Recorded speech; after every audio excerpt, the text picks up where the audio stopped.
qu'il y a dans votre programme, monsieur le maire sortant, des grands travaux, de grands projets que vous proposez? Le dernier en date, c'est l'Arena qui a fait grincer pas mal de dents. Est-ce que vous en avez d'autres? Est-ce que vous avez d'autres propositions? J'ai vu que celui qui grinçait le plus, c'était Nicolas Sainte-Cluc, et que vous lui avez mis en fond d'écran il y a un instant la belle Arena qui est à l'entrée est de la ville. Ça ne vous a pas échappé. L'Arena n'a pas fait grincer beaucoup de dents. C'est surtout votre voisine de gauche qui, par son journal, a mis en avant quelques mécontents. Mais nous sommes le reflet de notre environnement. L'Arena est un succès, plus de 30 000 spectateurs depuis son ouverture. Je pense qu'aujourd'hui, et certains candidats l'admettent, il va falloir occuper l'Arena et se charger de l'Arena. Non, la bétonisation n'a pas eu lieu sous ce mandat, elle n'aura pas lieu sous le prochain mandat.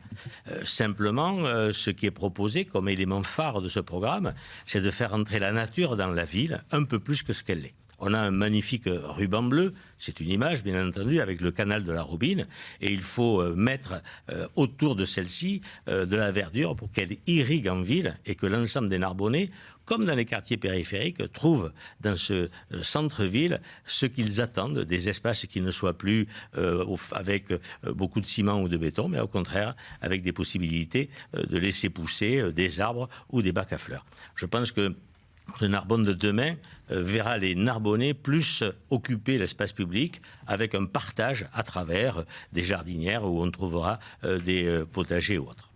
Le Narbonne de demain, Nicolas Sainte-Cluc. Si je me suis opposé à la salle multimodale au départ, c'est surtout parce qu'il y avait d'autres priorités.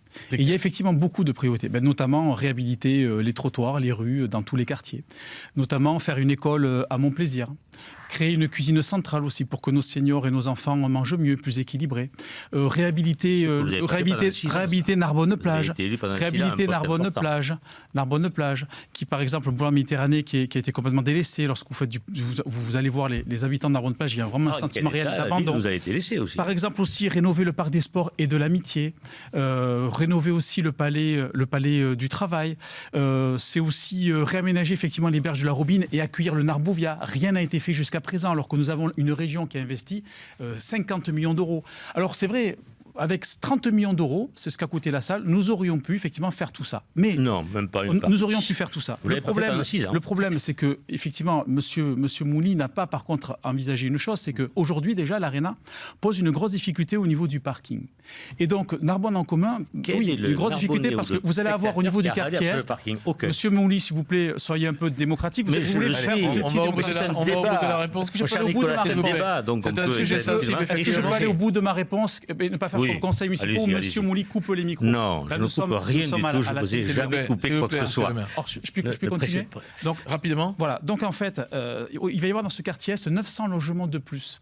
Et donc une partie notamment des parkings qui sont en face de l'Arena vont disparaître, il va y avoir un lotissement. Donc de ce fait, Narbonne en commun va mettre en place un parking aérien végétalisé dans cette zone pour permettre de désengorger cette zone, ça c'est très important. Ensuite, très important aussi, c'est faire en sorte que l'Arena soit basculée, soit intégrée dans les équipements du Grand Narbonne. Parce que c'est quand même un équipement qui est utilisé par l'ensemble des habitants du Grand Narbonne. Et du coup, ça permettra aussi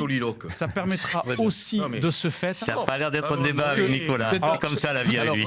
Non, mais on ne me laisse pas terminer. Vous savez que si vous parlez à plusieurs, on ne vous entend pas. Moi, je ne lis pas mes papiers, monsieur Darro. David Granel, un maire innovant, un maire avec de nouvelles idées, serait quoi? Un maire innovant, c'est une nouvelle gouvernance. C'est plus fonctionner avec le maire tout-puissant et qui fonctionne avec 2-3 adjoints. Non. Moi, je veux que l'ensemble de mon équipe municipale soit aux affaires. Concrètement, je veux que chacun ait sa part par rapport à l'action municipale.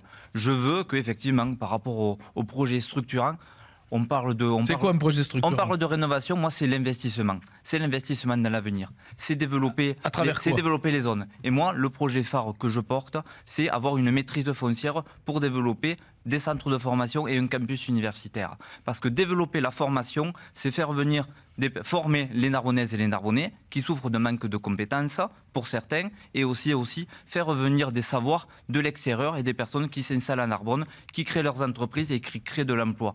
Investir, le rôle du maire, c'est la sécurité des personnes, mais la première des sécurités, c'est avoir un toit et avoir un travail.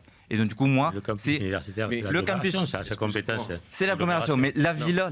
On va y venir. Oui. Jean-François Darro. Vous pouvez quand même poser des questions comme vous les posez à moi, parce que son campus universitaire, d'après moi, il fait 130 millions d'euros. Pourquoi vous ne vous posez pas la question comment vous faites, M. Granel, pour financer votre campus universitaire de 130 millions? Mais avant, ça coûtera zéro pour la ville de Narbonne, vu que simplement la ville veut avoir la maîtrise foncière, et ensuite, effectivement, c'est les ministères, et c'est des fonds européens qui seront investis, et des fonds privés qui investiront sur le site. Et vous, Jean-François Darro, en termes d'innovation? Alors moi, j'ai quand même, pour une fois, ils ne me l'ont pas piqué. Voilà, je suis ravi. C'est la création d'un parc romano-cataro-médiéval, d'accord? C'est un projet de parc d'attractions autour de notre histoire qui va créer à peu près 1000 emplois, 600 pérens, 650, 700 ou 300 saisonniers. C'est une création d'emplois importante, puisque nous sommes entre Toulouse, Montpellier, Perpignan et Barcelone. C'est potentiellement un marché local de Catalogne plus Occitanie de plus de 15 millions d'habitants. Le financement public, privé, d'accord, permettra un investissement raisonnable des collectivités comme facilitateur et apport de foncier dans un secteur au centre d'un nœud routier et prochainement, nous l'espérons, avec le TGV. De Villiers, avec qui j'entretiens des relations de courtoisie, l'a fait chez lui et dans plusieurs pays, en Russie, en Espagne. J'ai d'excellents rapports avec lui et il est prêt à nous apporter son expertise. Rappelez-vous, parce que ce n'est pas non plus dans l'utopie, là je vous l'ai amené, depuis 2003, ce type de projet a été engagé par plusieurs communes. Merci, monsieur Darro. Donc un parc romano-cataro-médiéval.